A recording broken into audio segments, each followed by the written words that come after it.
সত্য আর মিথ্যা দুটি আলাদা রূপ। যে সত্য কথা বলে জীবনে সে কখনো আটকায় না, সেই সত্যের পথে চলে, সে কখনো পথ হারাবে না। কারণ তার যে পথ একটি হয়, যে পথ দিয়ে সে হাঁটবে সেই পথ দিয়ে সে ঘুরে আসতে পারবে। কিন্তু মিথ্যা যে বলে জীবনে সে কখনো এগোতে পারে না, সে কখনো ঠিক জায়গায় পৌঁছাতে পারে না। কারণ তার যে রাস্তা হয় অনেক, তার রাস্তা হয় হাজার। সে যে পথ দিয়ে হাঁটবে সেই পথ আর খুঁজেই পাবে না। কোন পথ দিয়ে সে গিয়েছিল আর কোন পথ দিয়ে সে ঘুরে আসতে হবে তার তো মনেই থাকবে না।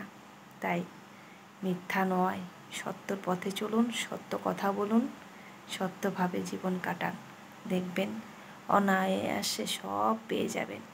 মিথ্যা নয়, সত্য কথা বলুন, জীবনে সত্যভাবে চলুন।